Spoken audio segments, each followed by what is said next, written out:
I'm really happy to be here. It's a quite different crowd that I'm used to.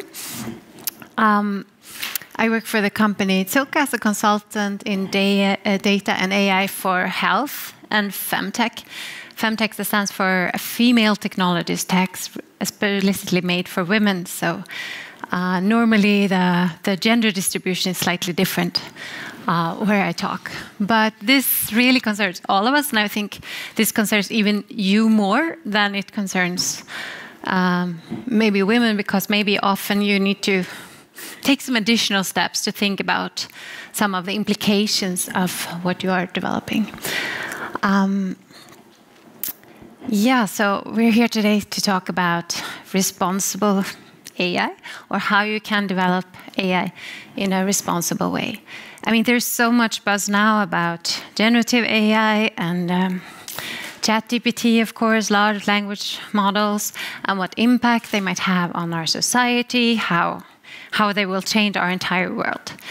These are huge philosophical discussions to be had, of course, but I think we will not solve that today, and it will probably also not be solved by us. So today we're more about a bit more down to earth, thinking what can we do as people responsible for developing these machine learning applications to make sure that at least what we're doing is done correctly and a good way. A lot of those applications that has gone wrong in the past is not because of ill will or that people have some malicious intent. It's more about the unintended consequences that the applications might have on the end users or on society. So just to give you a few examples, many of you have probably heard about them. They've been around for a while. You probably heard about Amazon that created this tool to automatically screen CVs to fulfill certain to find new employees for their jobs, and immediately started discriminating against women because, of course, if you are the typical good engineers, it might be very easy for a system that you don't understand to assume that that would be a man. But that is not the quality that makes you unique and good programmers. There are other qualities that are linked to that. But if you don't pay attention, you might have this kind of unintended consequences. There are other issues. There are apps trying to, or AI systems trying to help judges to figure out if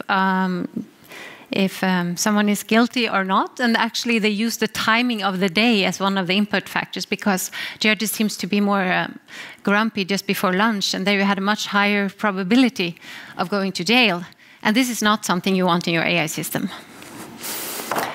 You probably also heard one of the predecessors of ChatGPT was one of these chatbots that were released on Twitter, and within one day it became both racist and Nazis, and it turns into Nazi, sexistic, and all you want. Just one day on Twitter was enough for this to happen.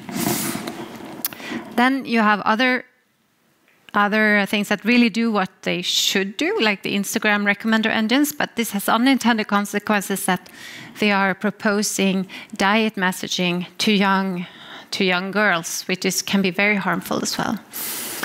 And of course, we are going to talk about ChatGPT as well, eventually in my talk. But all of these things have very bad consequences for the companies. It's a lack of their credibility loss, about they lose income, they lose trust. It has quite large economical impacts as well, so you have to keep that in mind, and that can also be a good argument because very often companies care more about their income than the real ethics. So what should be the core components of a responsible AI framework? This framework that we have come up with is something that we are using in the company I work for. It's Falco, so we develop a lot of AI solutions for our customer, bespoke solutions for our customers, and we have to make sure that we deliver really keeps up to these high standards. And we learned a lot about these ethical aspects because we've been active in the medical space, where you actually don't have a choice. There's a lot of regulations around a medical AI, and this is something we could really learn from to develop this. So the first aspect of it is that it needs to be human-centered. It needs to be respectful and fair towards all affected parties. There you have all the different stakeholders. It's the users, it's the people that are affected by the decision that is being made by the AI, and also something that's very important, you need a human to be responsible for the application itself once that is released in the wild. It needs to be ethical. There's, of course, this fundamental idea of what is ethical linked to human rights and some other standard versions, but it also has to be aligned with the company vision and mission. And as I said before, it's really important that you minimize this risk of unintended consequences. Then it needs to be interpretable. You actually need to understand what is happening beneath. I think you all realize that this is no longer the case with these large language models, but we will talk more about this particular case later on. But if you develop something that is not, that you are developing it from scratch, it's much better for you and to make it safe and also create trust for the users if you understand what your system is doing. And also that you're being transparent about the limitations of the system. Then it should be sustainable as well. It's of course this sustainability aspect of the development process that our previous speaker talked about today, which was super interesting. So I don't think I have much knowledge in that to add to what he was saying. But it's also about creating a robust solution that works for many years to come and not just at the very moment. So the framework that we have developed in-house, it's a way of taking all these high-level ideas and turn them into something concrete that is actually usable in your everyday work. Because you cannot always think about the societal impact of what you're looking at, of what you're developing on a daily basis. But that's why we have this system of checklists that you have in different phases of your development process. So here at the top, you see our developing process that goes from the vision and scope, where you're planning your AI system, and then to the evaluation and or like the prototype, the evaluation of the idea, will this actually work? Then you have the building and operationalization of the system, which is probably the phase that you are the most involved with as Kubernetes people. And then, of course, you have the system once it's up and running in production. So linked to every one of those phases, we have different things that we need to go through. So, and different lines. So we have the human line, which is everything that's linked to the person, the humans that are involved in some way. It begins with defining in the vision and scope, defining the risks of your system and the responsibilities. Who has the responsibility for the system that is doing the right thing, that is ethical. Then you have to make sure that you have created clarity on the limitations of the systems. What if your system only has a 90% accuracy, what does that really mean? Is it clear to the end user that it actually might get things wrong in 10% of the cases?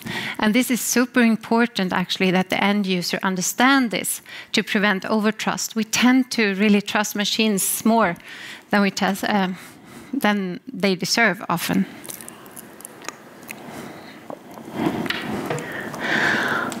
Then we talked about the transparency already, and you also have to make sure that you're continuously monitoring how your system is being used by the end user. Then, of course, just a bit more about our framework as such. We have, like for every one of those different points, we have checklists with more in-depth questions. So what you see here is just a high level. I will not go through all of them because it's quite a lot of questions. Then we have the data track, and of course all AI systems are really founded in the data that it has seen previously. And then, of course, you have to make sure that you're respecting the privacy. This is something that is valid throughout the whole development process and also in the production-ready part of the system. You have to make sure that your data has been ethically collected with the consent of the people that have shared data with you. You have to make sure also that your data doesn't contain biases, proxies, and other hidden confounders that might actually have a negative impact on the performance of your system. You have to, for the operationalization, you have to make sure that you are clear against the users and the people that are putting new data into the system, that they understand what their data is being used for. And again, you have to also monitor that there's no data shift once the system is in production, because if there's a data shift, your model might not be valid for such a long time. On the modeling side, which is where the data scientist normally comes in the most, is that you have to make sure that you're actually that your metric makes sense. Accuracy that I used before is often, for instance, a very bad metric that can give the impression that your system is performing better than it really does. I mean, to have a 90% performance of detecting cancers in an X-ray image might not be very relevant if there's only 10% of cancers. That just means that it puts everything to non-cancerous, and those last 10% is, they're simply not being found, and it still has a 90% accuracy. So you have to make sure that you use the right metric to describe what you're trying to measure. You have to make sure, you have to do your best to create explainability of your model. That sometimes the model is inherently explainable, and you should favor those if you have a similar performance. But in some cases, such as deep learning, it's very difficult. But you can then add additional layer of explainability on this. There's a lot of work happening in that area yet, so we're not there yet for the big deep learning models, but we might get there eventually. You have to have a really, really solid validation of everything you have. This, in the medical field, this should be basically a clinical trial proving that your system works in real life as well as it does in the lab. And this is a concept that's really worth bringing into almost all applications. And of course, a continuous monitoring of the performance. Then on the environmental side, we talked about that before. I don't have much to add. That was such a great presentation. And then, of course, on generally, it's very beneficial if you have transparency within the company, that people can look into your repositories and you don't keep secrets, as well as a documentation that cannot be altered afterwards, that you keep track of this. So how are you supposed to use such a framework in real life? Or I can just tell you how we use it. And we try to do these workshops around where you are in a bigger group, because it can sometimes be difficult for an individual developer to see the impact of the solution and get all the different aspects of it. So we really think that it's good to be in a group together. So we conduct these workshops where we go through this checklist and discuss the different impact it might have.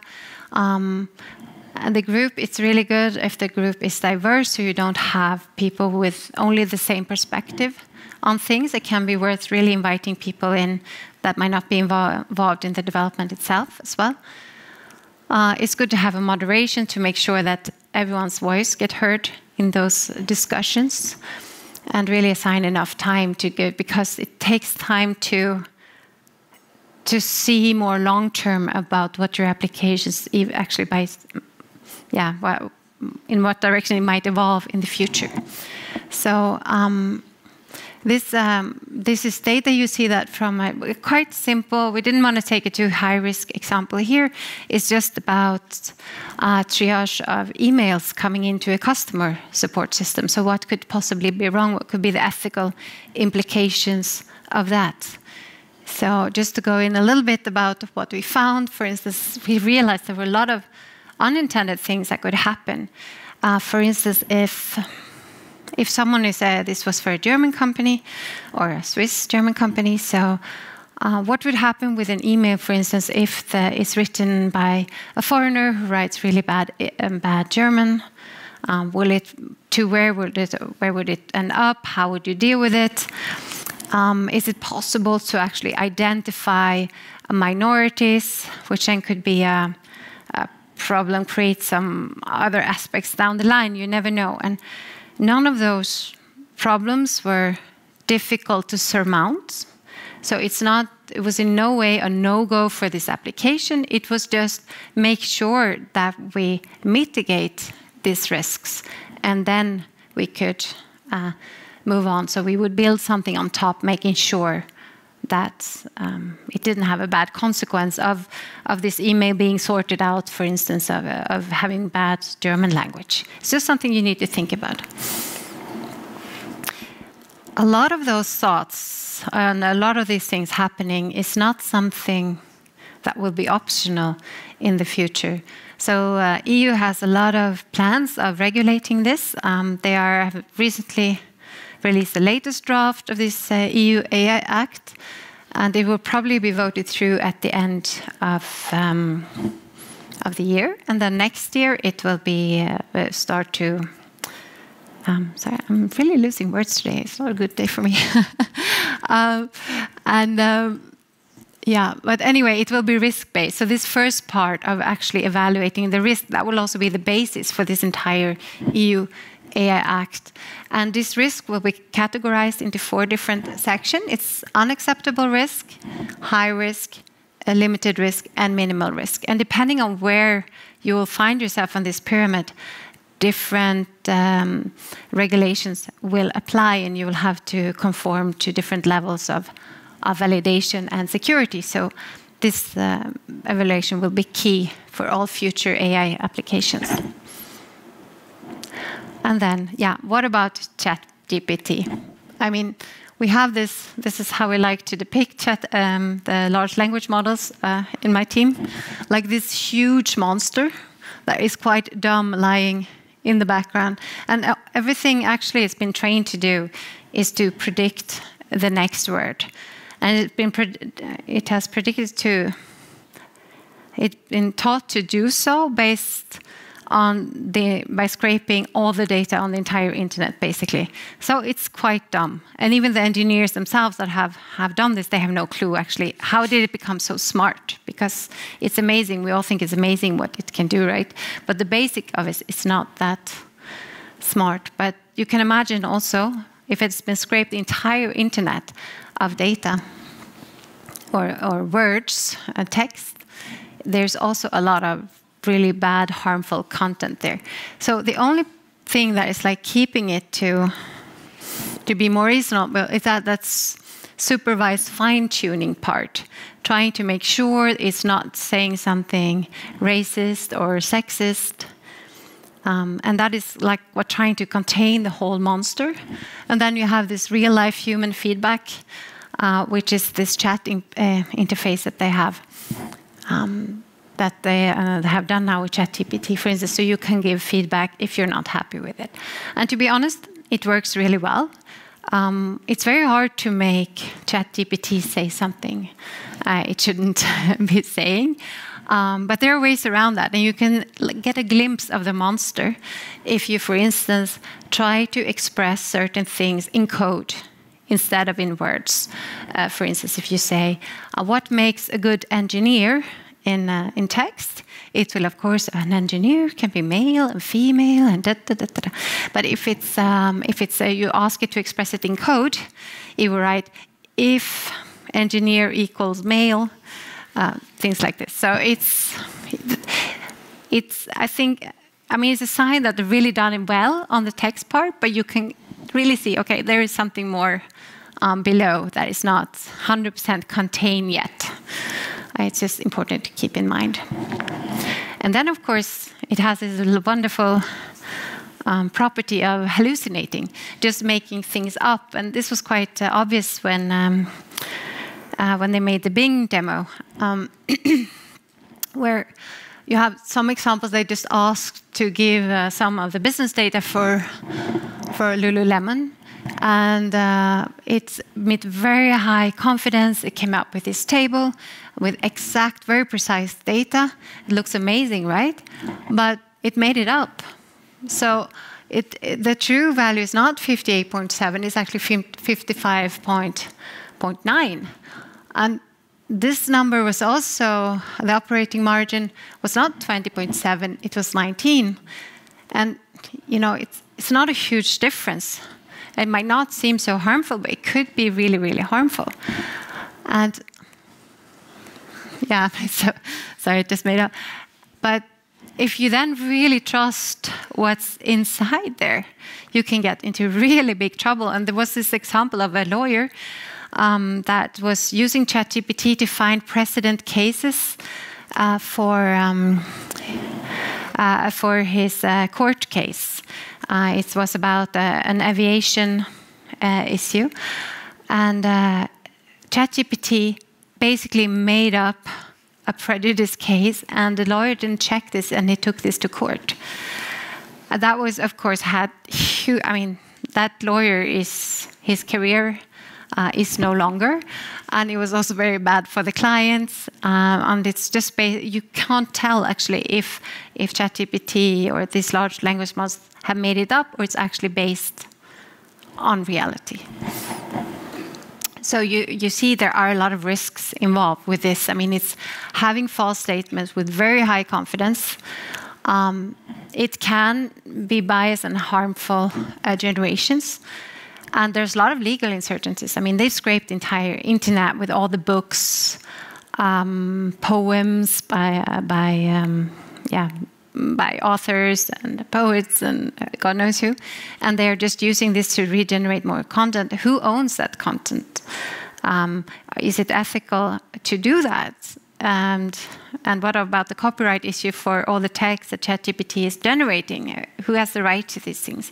So a lot of uncertainties linked to this that we still have to figure out. And of course, the misuse. I mean, we are going to be flooded now by a lot of fake news in perfect language, expressed in an incredibly professional way. I mean, one of the good ways before to spot the spam email was there would be a lot of spelling mistakes. That is the thing of the past. That will not be the case anymore. So now you have to find other ways to do so. But how does this link? I mean, you can see that a lot of these things are now totally turned upside down because of ChatGPT, because a lot of things we simply can't deal with. Here we have the ethical data collection. Is that the case? Explainability is not within our control anymore. The biases and proxies, well, internet is slightly biased. So that's, yeah, that are the issues that are very hard to handle. So what if you want to leverage this large language model and still use it because it's so powerful and it can be used for so much good?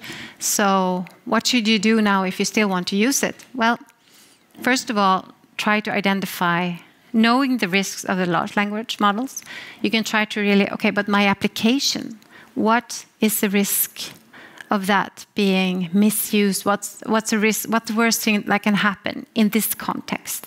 And if you realize it's not so bad, I mean, you can still go on with it, or you can try to mitigate these risks. Very important is to be clear about the limitations. That the user understands that there might be errors. You have to, this is working all on the UX level to make sure that you communicate this clearly. And there's also in the EU AI Act, they are covering this aspect that the end user needs to be aware that it's communicating with an AI in the future, because otherwise there might be no way to spot this actually. Yeah, this is linked again to the transparency. And then, of course, you need to have a continuous monitoring of how your system is performing and how it's being used as well. It is, to some extent, your responsibility as a provider to make sure there's no is hard, but minimize the misuse of your system. So, yeah, that's it. Any questions?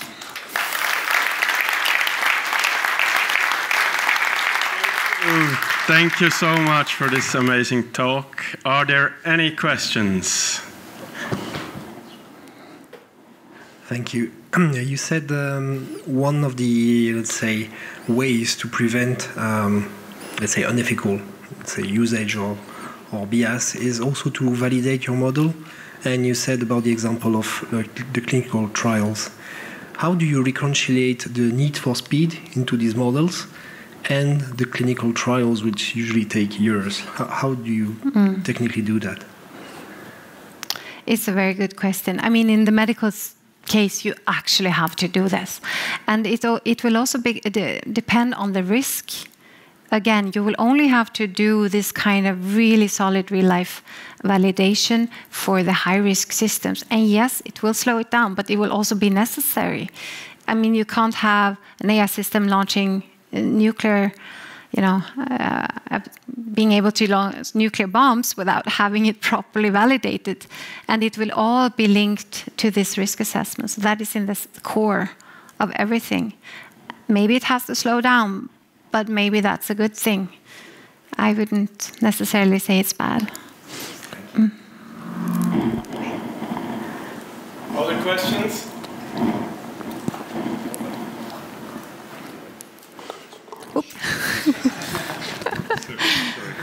We had a problem with the coffee. I know. Sorry. I would like to ask, like you being an expert in this, what's your idea what will happen in the near future, or what is happening right now? Kind of a bit of your opinion, what will happen in the next years or in the short midterm? I mean, this will have such a huge impact on everything we do. But something we said in medical AI for a long time, and I think will also be true for AI in general, is, you talk a lot about replacing people, that it will replace us on the job market, for instance. But in the health space, we always say, a doctor will not be replaced by an AI, but a doctor using AI will be replacing a doctor that doesn't use AI. So it will become a part of our daily lives in a way we could never imagine. I still think I think AI can bring us so much good, and we can solve so many societal problems. So with all great inventions, I think that part will outweigh the malicious things, but we need to change everything. We need to change the education system, the critical thinking of humans. And it probably will be a few painful years trying to adapt to this new reality. But in the long term, I'm still hoping that this will be a way of helping us to be more, more human and have a better life, because we don't have to spend too much time doing tedious things. So it's really, really hard to predict where this will go. I like to be an optimist, but I think it's also worth thinking about what can go wrong. Yeah.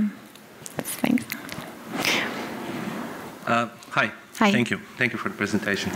So there is this species of ants.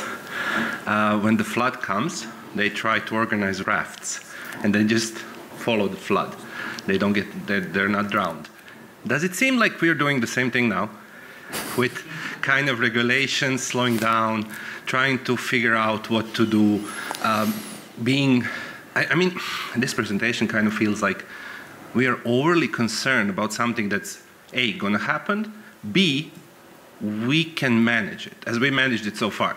Because I would compare, I don't know, ChatGPT, for example, I wouldn't consider it more dangerous than Twitter, Facebook.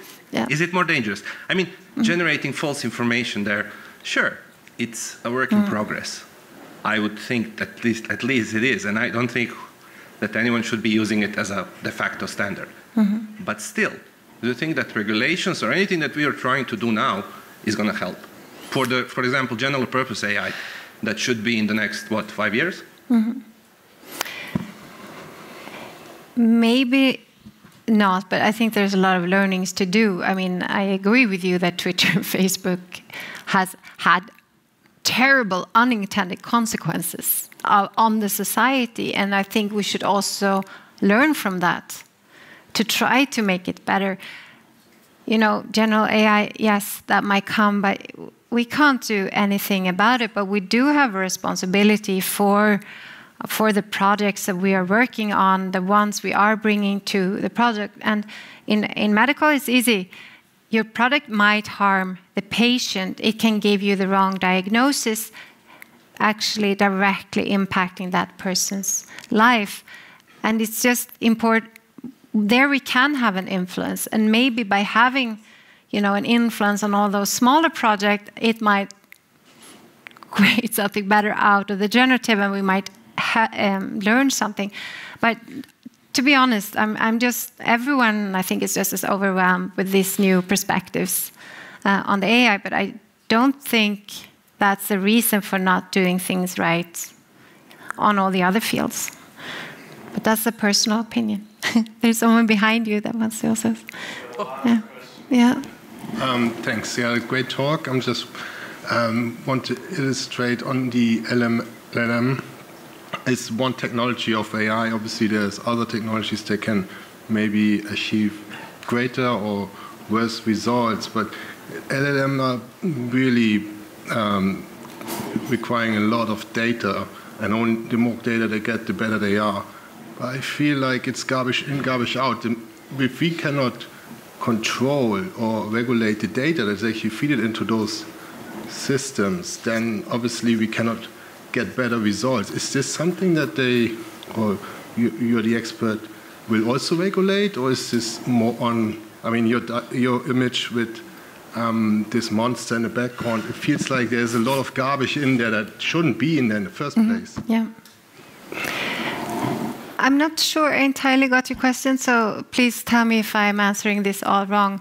Of course, I think we can't really influence what we do. These large language models can anyway only be trained by, you know, the big tech companies because it's so incredibly expensive. But any other AI system that you train, and I mean, most of them are still not going to be LLMs. That's only text. And I mean, I've been working with wearables. I've been working with specific patient data to predict certain outcomes, and none of that would be replaced by an LLM. And they're having a data-centric approach when you develop the system is key to get the good quality.